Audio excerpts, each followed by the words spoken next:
কুষ্টিয়া জেলা পরিষদের প্রশাসক, সাবেক সংসদ সদস্য অধ্যক্ষ সরফুদ্দিন সাহেব, আরও উপস্থিত আছেন আমাদের দলীয় নেতৃবৃন্দ সহ আমাদের উপজেলা নির্বাহী কর্মকর্তা, আমাদের বিভিন্ন দপ্তরের কর্মকর্তা, আমাদের খেলোয়াড়বৃন্দ সহ অন্য সুধীমন্ত্রী।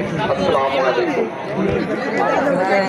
আমরা দেখেছি যে এই মাসের 2 তারিখে আমাদের সিলেট স্টেডিয়ামে আমাদের মাননীয় প্রধানমন্ত্রী তারেক রহমান যে আমাদের নতুন করে স্পোর্টসের উদ্বোধন করেছিল, এবং আমরা দেখেছিলাম যে এই উদ্বোধনী অনুষ্ঠানে যে মাননীয় প্রধানমন্ত্রী 8টা ইভেন্টের খেলার মধ্যে সবচেয়ে গুরুত্ব সহকারে যে আমাদের মার্শাল আর্ট খেলাটা তিনি খুব পছন্দ করেছিলেন, এবং তিনি চাচ্ছেন যে আমাদের যারা ছেলে মেয়ে আছে এরা যেন খেলাধুলায় ভালো করতে পারে এবং আমরা যেন বাইরের দেশেও যেন খেলতে পারে, সেইভাবে আমাদের এই শিশুদের জন্য তৈরি করতে পারে, এই জন্য তিনি চেষ্টা করছেন। এই জন্য আমাদের এই নতুন করে স্পোর্টসটা শুরু হয়েছে।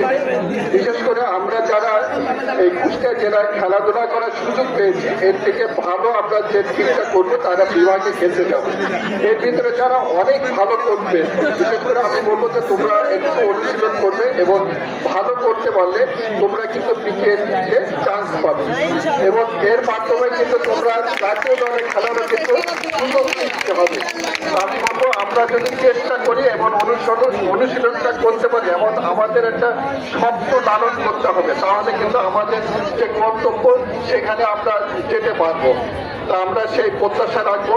আর একই সঙ্গে বিশেষ করে আমাদের এই নতুন কুড়ি স্পোর্টস আমাদের এই জেলায় আয়োজন করতে যে আমাদের অনেকে অনেক পরিশ্রম করেছে, বিশেষ করে আমাদের বিভিন্ন স্কুল শিক্ষা প্রতিষ্ঠানের শিক্ষক মণ্ডলী, আমাদের বিভিন্ন দপ্তরের কর্মকর্তাবৃন্দ এবং আমাদের রাজনৈতিক দলের নেতৃবৃন্দ, তারাও কিন্তু যে আমাদের উদ্বোধনী অনুষ্ঠানে তিনি এসেছেন, আজকেও এসেছেন এবং বিভিন্নভাবে আমাদের এই নতুন করে স্পোর্টসের সহযোগিতা করেছেন। একই সাথে আমাদের যে বিভিন্ন কমিটি ছিল, এই কমিটির যারা সদস্য ছিল তারাও অক্লান্ত পরিশ্রম করে এই খেলাটা কিভাবে সুন্দর করে আমরা শেষ করতে পারি সেটা কিন্তু আমরা চেষ্টা করছি। তারপরে বলবো যে আমাদের এর ভিতরে ছোটখাটো কিছু ভুল ছিল, আমি বলবো সেই সব ভুলগুলো আমরা ক্ষমা সুন্দর দৃষ্টিতে দেখবো, এবং পরবর্তীতে আমরা যে খুলনায় যে খেলাটা হবে আমাদের বিভাগীয় পর্যায়ে 10 তারিখের পরে, সেই সব জায়গায় যেন আমরা আমাদের কুষ্টিয়ায় ভালো করতে পারি সেই প্রত্যাশা রেখে